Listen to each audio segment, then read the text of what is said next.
The morning in Port Meridian was unusually brisk, a sharp contrast to the humid summer air. Alara Vance, an elderly woman of Jamaican descent, held her purse tightly as she left the local bank. Inside lay $18,000, her entire life savings, meticulously saved over decades for a much-needed cardiac procedure. Her neighborhood, once a close-knit community, had begun to change, and not for the better. As she walked, a black and white patrol car pulled up alongside her. Two officers, Brent Malloy, a hulking figure with a sneer perpetually etched on his face, and his younger, more reserved partner, Leo Kessel, stepped out. Malloy's eyes were cold and predatory. He accused Alara of matching the description of a scam artist. Her hands trembled as she fumbled with her medical paperwork and withdrawal slips, trying to explain. Malloy, however, didn't listen. "That looks like drug money to me," he sneered, snatching the envelope from her grasp. Kessel shifted uncomfortably, his gaze fixed on the pavement. "I need that for my surgery," she pleaded, her voice cracking. "It's all I have, please." Malloy was already walking back to the cruiser. "We're taking this as evidence. Get a lawyer if you want it back," he stated with finality. He paused, looking directly at her.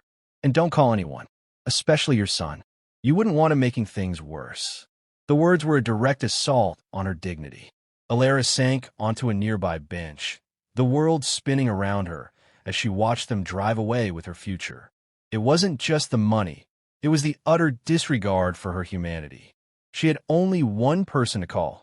Jaden Vance hadn't been called son in years. Not since he told his mother he was working in private security overseas. The truth was far more complex and dangerous. He was a ghost, an operative who performed classified missions in the darkest corners of the world, a life he could never admit to. But his mother's trembling voice on the phone cut through every layer of his guarded existence. The moment she spoke Officer Malloy's name, something ancient and lethal inside Jaden awakened. By the time she hung up, he was already packing. He drove through the night, the headlights of his truck cutting a path through the dark countryside, his rage growing colder and sharper with every passing mile. His mother, who had spent her life helping others, had been preyed upon by the very people sworn to protect her. By dawn, he pulled up to her small, tidy home. Alara opened the door, her smile weak, her eyes heavy with a profound sadness. "They laughed," she whispered, recounting the details of Malloy's smug expression and Kessel's silent complicity. Jaden said nothing. He simply took the folder she offered him, filled with medical documents and bank slips, and looked her in the eye. "You're not alone anymore, Mom." Within hours, Jaden was in full reconnaissance mode. He wasn't a brute. He was a scalpel. He needed to understand why these officers were so brazen. He made a call to an encrypted line. "Turner here. 2 names. Brent Malloy, Leo Kessel, Port Meridian PD. Dig deep." While he waited, Jaden retrieved a black duffel bag from his truck, a veritable ghost toolbox, signal interceptors, burner phones, a micro-drone. He was not on a mission. He was the mission. That evening, the report came in. Malloy, a decorated officer with a public record of praise, but a litany of internal complaints, all from elderly or minority residents. Nothing ever stuck. He had ties to a private redevelopment firm, Eastview Holdings. Kessel, for years on the force, clean record, but always assigned as Malloy's partner. Jaden's eyes narrowed as he cross-referenced the data. Over a dozen properties in his mother's area had been foreclosed or abandoned and were now owned by Eastview. All the former residents had similar stories of harassment and threats. This wasn't simple corruption. It was a targeted campaign of strategic displacement. The next morning, Jaden walked into the Port Meridian Police Department, a controlled storm in human form. He was dressed plainly, a dark jacket over a simple t-shirt, and calmly requested to see Officers Malloy and Kessel. Malloy emerged, his confidence radiating. "You must be the son. Let me guess, threats and lawsuits? You people always bark loud, don't you?" Jaden stepped closer, unfazed. "You took my mother's money. You humiliated her. Now you're going to answer for it." Malloy scoffed. "Get in line. Or better yet, get lost." Jaden didn't blink. He handed Malloy a matte black card with a QR code burned into it. "This goes two ways," Jaden said quietly. "You return what you stole, or you find out what happens when ghosts come home." He turned and walked out, leaving Malloy staring at the card, a flicker of uncertainty in his cold eyes. Kessel, watching from down the hall, clenched his hands.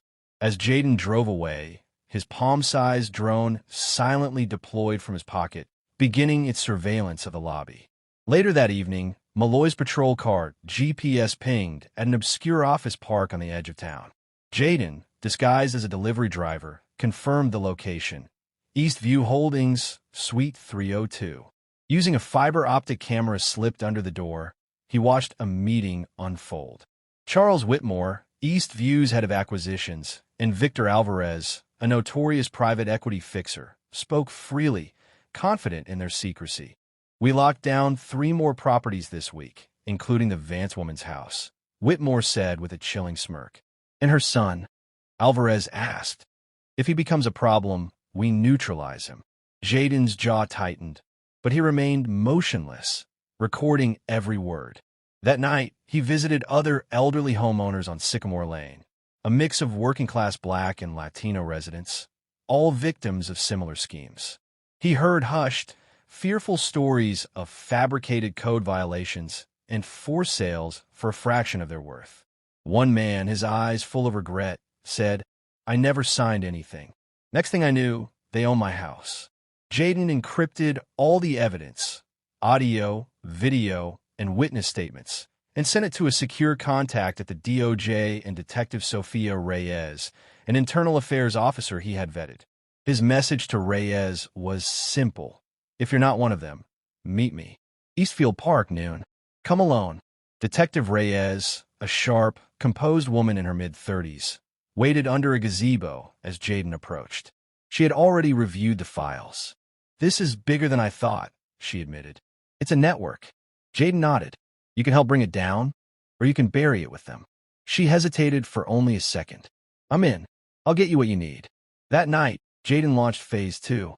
At 2 a.m., chaos erupted at the police station. Patrol cars were vandalized, tires slashed, windshields spray-painted. On Malloy's vehicle, a photo was taped to the glass, clear and damning. Malloy taking an envelope from Whitmore. Malloy paled. "Where did he get this?" "He's watching everything," he yelled into his phone to Whitmore. "This guy's trained." Whitmore's voice was strained but firm. "Handle it quietly." But it was already too late. By morning, 2 black SUVs were parked across from Alara's home. Jaden, watching from the shadows, identified the vehicle's plates as belonging to Paramount Risk Solutions, a high-end security firm with ties to Eastview. He tracked the drivers to a motel, waited until nightfall, then quietly disabled both vehicles. Before leaving, he slid identical envelopes under each wiper. Inside were family photos of the operatives, wives, children, birthday parties. The message was brutal and unmistakable. "You watch us. We watch you." By morning, the SUVs were gone. Jaden knew retaliation was imminent. The following night, the streetlights on Sycamore Lane mysteriously flickered out. At 10:23 p.m., 4 figures in black clothing with suppressed weapons crept into Alara's backyard. They were professionals, but Jaden was ready. As the first operative stepped into the yard, his boot hit a tripwire and blinding floodlights erupted, searing the darkness. The intruders hesitated. That's all Jaden needed. Swift, efficient, and merciless, he took them down without a single death, dropping them with calculated strikes and holds. The fourth tried to flee, but was caught by a bear trap Jaden had left as a final deterrent. Within seconds, it was over. Jaden dragged the unconscious men into the yard, lined them up, and next to each, he placed a silenced weapon and a magnified copy of the payoff photo with the caption, "Your predators are here." He positioned the scene perfectly, where it would be immediately discovered by any early morning jogger or patrol car. It wasn't just a warning, it was a spectacle. Then he disappeared back into the house. The sun rose over Port Meridian to the sound of distant sirens. Alara slept peacefully upstairs, unaware her backyard had become a silent battlefield. Jaden stood in the kitchen, sipping coffee, his eyes calm. The war had come home, And now the enemy knew he was here, watching, waiting, and striking without warning.